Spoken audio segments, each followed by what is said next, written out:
આજના આ ખાસ વિડીયોમાં આપણે સમજીએ કે ચતુર્માસ એટલે શું, એનું સાચું મહત્વ, શાસ્ત્રો પ્રમાણે ચતુર્માસ પાળવાની સાચી રીત કઈ છે, શું ખવાય અને શું ન ખવાય, ચતુર્માસ વ્રત ક્યારથી શરૂ થાય છે, સંકલ્પ લેવાનો શુભ સમય, ચતુર્માસમાં કયા 4 મહિના આવે અને કયા મહિનામાં કઈ વસ્તુ ત્યાગવી, છોડવી, નોકરી ધંધા કે ભણતરવાળા લોકો કયા સંકલ્પ લઈ શકે, ઘરની ગૃહિણીઓ કે ગર્ભવતી બહેનો માટે કેવા નિયમો હોવા જોઈએ, અને આ વ્રત કરવાથી આપણા શરીર અને આત્માને શું ફાયદો થાય, આ બધી જ વાતો આજે વિસ્તારથી કરવાની છે, એટલે વિડિયો છેલ્લે સુધી રોકાઈને શાંતિથી સાંભળજો.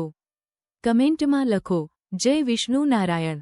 જો વાત ગમે તો તમારા શેર કરવાનું ભૂલતા નહીં, કારણ કે સાચું અને શાસ્ત્રોનું જ્ઞાન વહેંચવાથી જ પુણ્ય વધે છે. ચતુર્માસ એટલે શું, એનું સાચું મહત્વ. ચતુર્માસ એટલે સીધો હિસાબ, 4 મહિનાનો ભક્તિ પર્વ. પણ આ કઈ સામાન્ય 4 મહિના નથી. આ એવો સમય છે જ્યારે ચોમાસાની ઋતુમાં પ્રકૃતિ પણ શાંત થાય છે અને આપણને આપણી અંદર ઉતરવાનો, આત્મચિત્કાર કરવાનો અદ્ભુત મોકો મળે છે. આ 4 મહિનામાં જો તમે થોડીક પણ વધુ ભક્તિ કરી લો, તો એનું ફળ 100 ગણું થઈને મળે છે.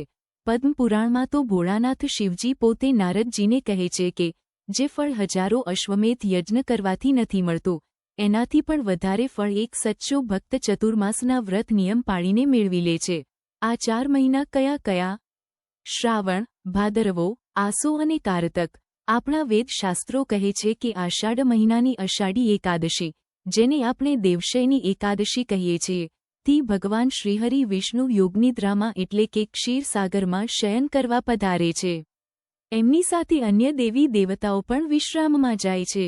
એટલા માટે જ આ 4 મહિના દરમિયાન લગ્ન, વાસ્તુપૂજન, જનોઈ કે નવું ઘર ખરીદવા જેવા માંગલિક સામાજિક કાર્યો બંધ રાખવામાં આવે છે. એની પાછળનું આધ્યાત્મિક કારણ શું ખબર છે? કારણ કે દેવતાઓ વિશ્રામમાં હોવાથી આપણે યજ્ઞોમાં આહુતિ નથી આપતા, પણ એના બદલે આપણું આખું ધ્યાન જગતના નાથ ભગવાન કૃષ્ણ અને શિવજીની સેવા સાધનામાં લગાવીએ છીએ. આ સમયે સૃષ્ટિનું સંચાલન દેવાધિદેવ મહાદેવ સંભાળે છે. શિવજી તો ભોળા છે, જે માણસ થોડીક પણ તપસ્યા કે સંકલ્પ કરે, એના પર મહાદેવ અને હરિ બંને રાજી થઈ જાય છે. આપણા ઋષિ મુનિઓ માત્ર સાધુ નહોતા, એ બહુ મોટા વૈજ્ઞાનિકો પણ હતા. ચોમાસાની ઋતુમાં હવામાં ભેજ વધે, વરસાદ પડે, એટલે શરીરમાં પાચન શક્તિ, જઠરાગ્નિ મંદ પડી જાય છે. વાતાવરણમાં બેક્ટેરિયા અને જીવાત વધે, જેથી પેટના રોગો અને વાયુ, વાતની તકલીફ વધે છે. એટલા માટે જ ઋષિઓએ નિયમ બનાવ્યો કે આ દિવસોમાં હળવો ખોરાક લેવો, એકટાણા કરવા, વ્રત રાખવા અને એક જગ્યાએ બેસીને પ્રભુ ભજન કરવું. સાધુ સંતો પણ આ 4 મહિના મુસાફરી, વિહાર, એન રાખીને એક જ જગ્યાએ ચાતુર્માસ ગાળે છે. ટૂંકમાં, ચતુર્માસ પાળવાથી શરીર પણ તંદુરસ્ત રહે અને આત્મા પણ પવિત્ર થાય. એક કાંકરે 2 પક્ષી. ચાલો હવે વ્રત ક્યારથી શરૂ થાય છે એની ખાસ તારીખો નોંધી લેજો. એકાદશી નિયમ પ્રમાણે આષાઢ શુક્લ એકાદશી એટલે કે 25 જુલાઈ 2026, શનિવાર, થી ચતુર્માસ શરૂ થશે. પૂનમ, વૈષ્ણવ નિયમ પ્રમાણે જે ભક્તો પૂનમથી પૂનમ પાળે છે, એમનો ચતુર્માસ 29 જુલાઈ 2026, ગુરુ પૂર્ણિમા, થી શરૂ થશે. શ્રાવણ માસનો પહેલો દિવસ 30 જુલાઈ 2026, ગુરુવાર, થી શરૂ થાય છે.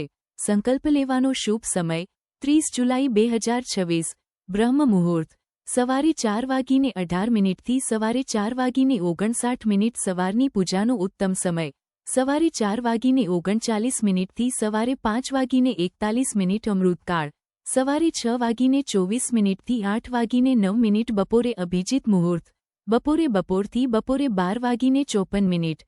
નોંધ, બપોરે 2:09 થી સવારે 3:50 સુધી રાહુકાળ છે, એટલે એ સમયે પૂજા કે સંકલ્પ ન કરવો. સમાપ્તિ 20 નવેમ્બર 2026, દેવઉઠી એકાદશી, અથવા 24 નવેમ્બર 2026, કાર્તિકી પૂનમ, ના દિવસે વ્રત પૂર્ણ થશે. પ્રથમ દિવસે સંકલ્પ કેવી રીતે લેવો? પહેલા દિવસે સવારે વહેલા બ્રહ્મ મુહૂર્તમાં ઉઠવું. જો આજુબાજુમાં પવિત્ર નદી કે સરોવર હોય તો ત્યાં નાહવા જવું. નહીતર ઘરે જ નાહવાના પાણીમાં થોડું ગંગાજળ ઉમેરી આ મંત્ર બોલીને સ્નાન કરવું. ગંગે ચ યમુને ચૈવ ગોદાવરી સરસ્વતી નર્મદે સિંધુ કાવેરી જલેસ્મિન સન્નિધિં કુરુ. આ મંત્ર બોલવાથી ઘરે બેઠા જ બધી પવિત્ર નદીઓમાં નાહ્યા જેટલું પુણ્ય મળે છે.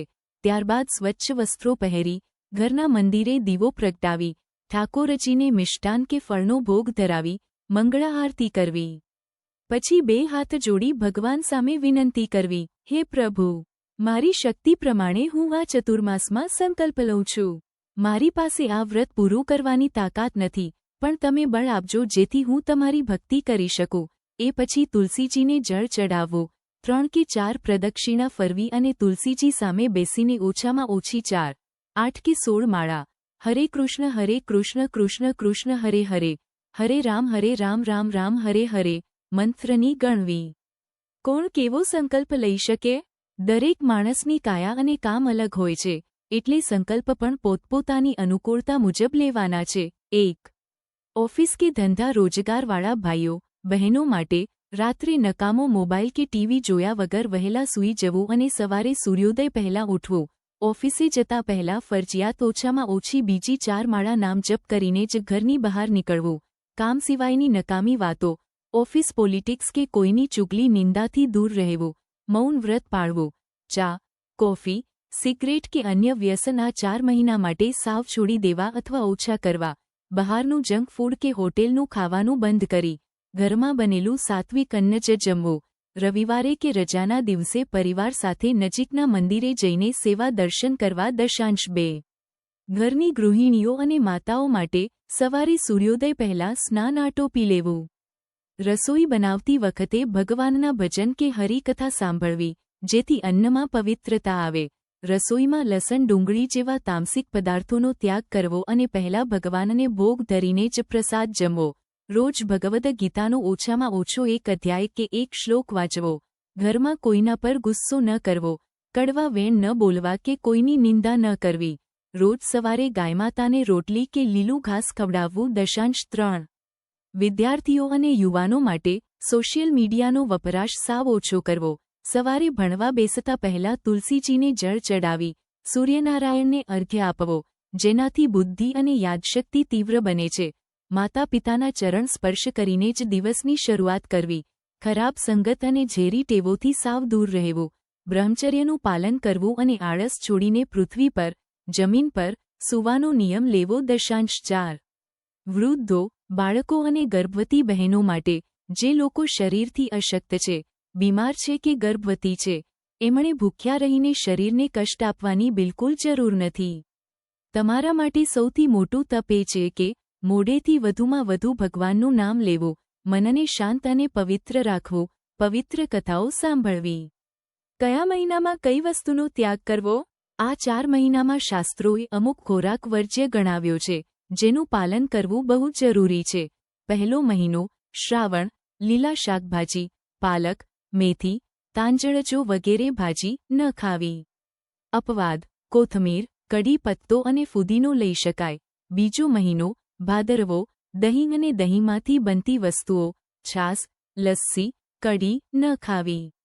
ઠાકોરજીનું ચરણામૃત લઈ શકાય. ત્રીજો મહિનો આસો, દૂધ અને દૂધની વાનીઓ, મીઠાઈ, બાસુંદી વગેરે ન લેવી.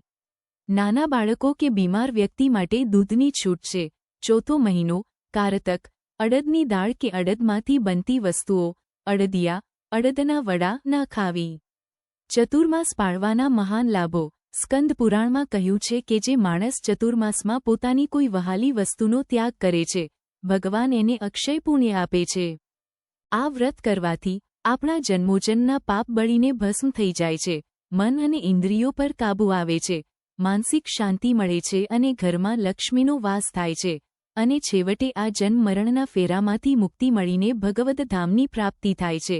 આ 4 મહિનામાં જ આપણા મોટા મોટા તહેવારો આવે છે, જેમ કે જન્માષ્ટમી, ગણેશ ઉત્સવ, રાધાષ્ટમી, નવરાત્રિ, દશેરા, દિવાળી અને પવિત્ર કારતક મહિનો. એટલે આ આખો સમય ભક્તિના રંગમાં રંગાઈ જવાનો છે. તમે આ ચતુર્માસમાં કયો નિયમ કે સંકલ્પ લેવાના છો, એ મને નીચે કોમેન્ટ બોક્સમાં લખીને ચોક્કસ જણાવજો. ચાલો ત્યારે આજે આટલું જ. ફરી મળીશું ચતુર્માસની આવી જ રોચક અને પવિત્ર વાતો સાથે.